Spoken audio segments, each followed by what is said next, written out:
Hi hello friends, എല്ലാ കൂട്ടുകാർക്കും ചെമ്പനീർ പൂവിൻ്റെ പുതിയൊരു റിവ്യൂയിലേക്ക് സ്വാഗതം.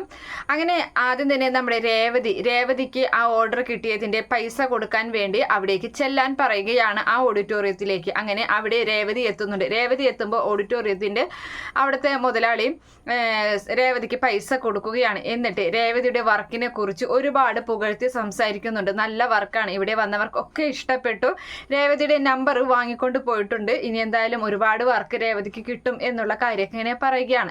പക്ഷേ ഇതിൻ്റെ ഇടയിൽ വേറൊരു പ്രശ്നമുണ്ട് എന്ന് പറയുകയാണ്. ഒരു ഹേമ മേഡമാണ് ഈ ഓഡിറ്റോറിയത്തിന്റെ എല്ലാ വർക്കുകളും ഏറ്റെടുക്കുന്നത്. പക്ഷേ ഇപ്പൊ രേവതി വന്നതുകൊണ്ട് അവരിനി എന്ത് പറയും എന്ന് പറയാൻ പറ്റില്ല. അവരൊരു വല്ലാത്തൊരു സ്ത്രീയാണ് എന്ന് ആള് കൂട്ടിച്ചേർക്കുകയാണ്. അപ്പൊ ആ സമയത്ത് രേവതി ചോദിക്കുന്നുണ്ട്, അത്രയ്ക്ക് പ്രശ്നക്കാരിയാണോ ഈ ഹേമ മേഡം എന്ന് പറയുന്നത് എന്നിങ്ങനെ ചോദിക്കുകയാണ്. അപ്പോൾ രേവതി അവരോട് സംസാരിച്ച് പൈസയും വാങ്ങി തിരികെ പോരുന്നുണ്ട്. അപ്പോൾ രേവതി പറയാണ്, എനിക്ക് ആരുമായിട്ടും അങ്ങനെ ഒരു കോമ്പറ്റീഷനോ ഒന്നും ഇല്ല കേട്ടോ, ഇനി അവർക്ക് വേണ്ടത് അവർക്ക് കൊടുത്തോളൂ, എനിക്ക് കിട്ടേണ്ടത് കിട്ടിയാൽ മതി, ആരെയും വെറുപ്പിക്കണ്ട എന്ന് രേവതി പറയുകയാണ്. അങ്ങനെ അതിനുശേഷമാണ് ഈ ഹേമ മേഡം അവിടേക്ക് എത്തുന്നത്. കാറിൽ വന്ന് ഇറങ്ങുന്നുണ്ട്. അപ്പോൾ ഒരു സെക്യൂരിറ്റി കൂടെ ഉണ്ട് ഡോർ തുറന്നു കൊടുക്കാൻ. അപ്പോൾ അത് ഒരുപാട് തൊഴിലാളികളൊക്കെ ഈ പറയുന്ന ഹേമ മേഡത്തിൻ്റെ ഒപ്പം തന്നെയുണ്ട്. അങ്ങനെ ഹേമ മേഡത്തിന് കാറിൻ്റെ ഡോറ് തുറന്നു കൊടുക്കുകയാണ്. കാറിൽ നിന്ന് ഒരു വല്ലാത്തൊരു ഫാഷൻ ലേഡിയാണ് ഇറങ്ങുന്നത്. അങ്ങനെ വന്ന പാടെ തന്നെ ഇവളുടെ ഈ രേവതിയുടെ ഈ സ്കൂട്ടർ അവിടെ ഇരിക്കണ കാണുന്നുണ്ട്, ഈ ബോക്സ് വെച്ചിട്ടുള്ള വണ്ടി. അപ്പോൾ ആ സമയത്ത് അതൊക്കെ ഒന്ന് വായിച്ചതിന് ശേഷം അകത്തേക്ക് കടക്കുകയാണ്. ഇപ്പം രേവതിയെ കാണുമ്പോൾ രേവതിയെ ഇഷ്ടപ്പെടാതെ പുച്ഛത്തോടു കൂടി പോകുന്നുണ്ട്. രേവതി ആണെങ്കിൽ അതൊന്നും ശ്രദ്ധിക്കാതെ അവിടെ നിന്നും പോവുകയാണ്. എന്നിട്ട് അതിനുശേഷം ഈ പറയുന്ന ഹേമ മേഡം അവർ ഈ ഓഡിറ്റോറിയത്തിൻ്റെ മുതലാളിയെ വന്ന് ഭീഷണിപ്പെടുത്തുന്ന രീതിയിലൊക്കെ സംസാരിക്കുകയാണ്. നിങ്ങൾ എനിക്ക് വർക്ക് തരാതെ മറ്റുള്ളവർക്ക് വർക്ക് കൊടുക്കുകയാണല്ലേ എന്നൊക്കെ ചോദിച്ചിട്ട്. അപ്പോൾ അയാൾ പറയുന്നുണ്ട്, അയ്യോ ഇത് നേരിട്ട് ഓണർ നേരിട്ട് കണ്ട് സംസാരിച്ചിട്ടല്ല, അതായത് ഞാൻ കൊടുത്തതല്ല എന്നൊക്കെ പറഞ്ഞ് അങ്ങനെ നിൽക്കുകയാണ്.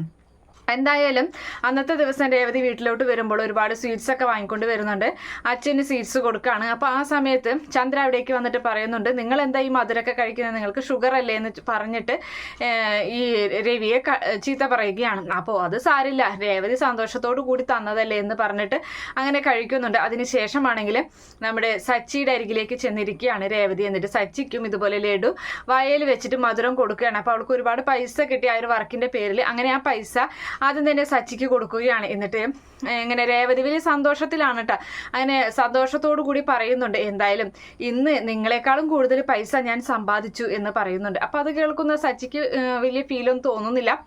അതിനുശേഷം രേവതി പറയുന്നുണ്ട്, എല്ലാ പ്രാവശ്യവും ഞാൻ തന്നെയാണ് ഹുണ്ടിയിൽ പൈസ ഇടുന്നത് എന്നിങ്ങനെ പറയുന്നുണ്ട്.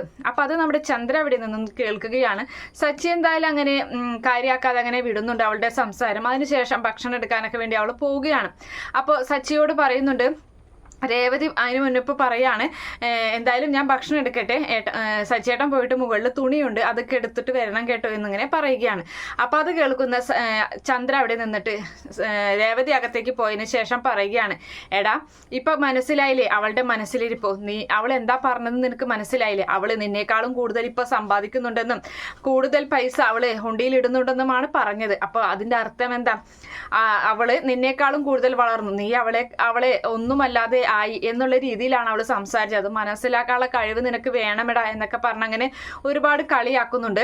അങ്ങനെ അതിനുശേഷം നല്ല രീതിയിൽ ഇഞ്ചക്ട് ചെയ്തിട്ടാണ് നമ്മുടെ ചന്ദ്രമുകളിലേക്ക് കയറി പോകുന്നത്. അങ്ങനെ സച്ചിക്ക് ഈ ഒരു കാര്യം ഇങ്ങനെ ആലോചിച്ചിട്ട് ടെൻഷൻ ആവുകയാണ്. അവനെ മുകളിൽ പോയി തുണിയൊക്കെ ഇങ്ങനെ എടുക്കുന്ന സമയത്ത് അത് തന്നെ ഇങ്ങനെ ആലോചിച്ച് നിൽക്കുന്നുണ്ട്. എന്തായാലും അതിനുശേഷമാണെങ്കിൽ പിറ്റേ ദിവസം രാവിലെ തന്നെ നമ്മുടെ സച്ചിയെ കാണാനില്ല.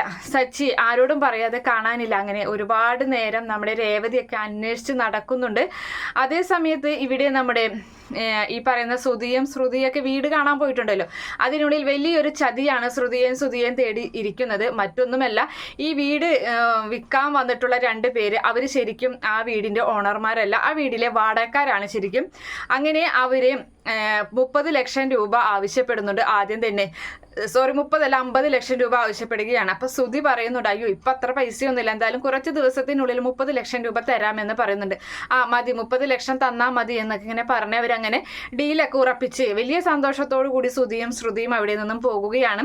അങ്ങനെ അവർ പോയതിനു ശേഷം ഈ 2 ലേഡിയും അതുപോലെ തന്നെ അതിൻ്റെ ഭർത്താവും ഇങ്ങനെ സംസാരിക്കുകയാണ്, എന്തായാലും നമുക്ക് നല്ലൊരു കസ്റ്റമറെ തന്നെയാണ് കിട്ടിയിട്ടുള്ളത്, എന്ത് പറഞ്ഞാലും വിശ്വസിച്ചോളും, നമുക്ക് എത്രയും വേഗം അവരുടെ കയ്യിൽ നിന്ന് ആ 30 ലക്ഷം വാങ്ങിയിട്ട് നമ്മൾ കൊടുക്കാനുള്ള വാടക തുക മുതലാളിക്ക് കൊണ്ടു കൊടുത്ത് ബാക്കിയുള്ള പൈസയുമായി നമുക്ക് ഇവിടുന്ന് മുങ്ങണം, എന്നിട്ട് വേറെ എവിടെയെങ്കിലും ഇതുപോലത്തെ പണി നമുക്ക് നോക്കണം എന്നിങ്ങനെ പറഞ്ഞ് അവരങ്ങനെ പൊട്ടിച്ചിരിക്കുകയാണ്. അവരെ നോക്കിയിട്ട് അവരങ്ങനെ പോവുകയും ചെയ്യുന്നുണ്ട്. എന്തായാലും ശ്രുതിക്കും നല്ല തിരിച്ചടി തന്നെയാണ് കിട്ടാൻ പോകുന്നത്. അതുപോലെ തന്നെ നമ്മുടെ സച്ചിയെ കാണാതെ അവൾ ബീവറേജിന്റെ ഫ്രണ്ടിൽ വരെ അങ്ങനെ നിൽക്കുകയാണ്. അനിയൻ ശരത്തിനെയും കൊണ്ട് അതിൻ്റെ ഉള്ളിലൊക്കെ ഉണ്ടോ, അതുപോലെ തന്നെ ഫ്രണ്ട്സിനെയും എല്ലാവരെയും വിളിച്ച് ചോദിക്കുന്നുണ്ട് സച്ചേട്ടനെ കണ്ടു. അപ്പോൾ അവരാരും കണ്ടില്ല എന്ന് പറയുകയാണ്. അതൊക്കെ കേൾക്കുന്ന രേവതിക്ക് സങ്കടം വരികയാണ്. എന്തായാലും രാത്രി ഒരുപാട് നേരം വൈകിയതിന് ശേഷം സച്ചി അവിടേക്ക് എത്തുകയാണ്. ഫോണാണെങ്കിൽ സ്വിച്ച് ഓഫ് ആയിരുന്നു. അപ്പം അച്ഛൻ അവനെ ഒരു അടി അടിക്കുന്നുണ്ട്. നീ എന്താണ് ഇത്ര നേരം എവിടെയായിരുന്നു, നീ എന്താ ഫോൺ വിളിച്ചിട്ട് സ്വിച്ച് ഓഫ്, നിനക്കൊന്ന് വിളിച്ച് പറഞ്ഞോടെ വീട്ടിലുള്ളവരോട് എന്നൊക്കെ പറഞ്ഞ് അങ്ങനെ ദേഷ്യപ്പെടുന്നുണ്ട്. അങ്ങനെ അതിന് ശേഷം അവൻ പറയുകയാണ്, എനിക്ക് നല്ലൊരു ഓട്ടം കിട്ടി, ലോങ് ട്രിപ്പ് കിട്ടി, ഞാൻ അതിന് വേണ്ടി പോയതാണെന്ന് പറയുന്നുണ്ട്. അപ്പോൾ അതിനുശേഷം നമ്മുടെ രേവതി അവിടേക്ക് വരികയാണ്. ഭക്ഷണമൊക്കെ എടുത്ത് വെക്കാമെന്നൊക്കെ പറഞ്ഞിട്ട് അപ്പോൾ അവിടെ നിൽക്കുക എന്ന് പറഞ്ഞിട്ട് അവളുടെ കയ്യിൽ ഒരു 8500 രൂപ ഇന്നത്തെ ഓട്ടത്തിന്റെ പൈസയാണ് എന്ന് പറഞ്ഞ് കൊടുക്കുകയാണ്. ഇത് ഇന്ന് നിന്നേക്കാളും കൂടുതൽ പൈസ ഞാൻ സമ്പാദിച്ചു എന്നൊരു വാക്ക് സച്ചി പറയുകയും ചെയ്യുന്നുണ്ട്. അപ്പൊ രേവതിക്ക് കാര്യം മനസ്സിലാവുകയാണ്.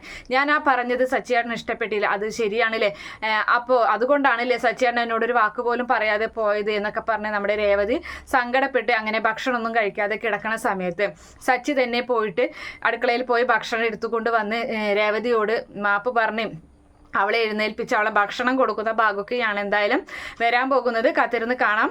ഈ റിവ്യൂ ഇഷ്ടപ്പെടുകയാണെങ്കിൽ ഈ ചാനൽ ഒന്ന് സബ്സ്ക്രൈബ് ചെയ്ത് സപ്പോർട്ട് ചെയ്യുക. Okay friends, by, thank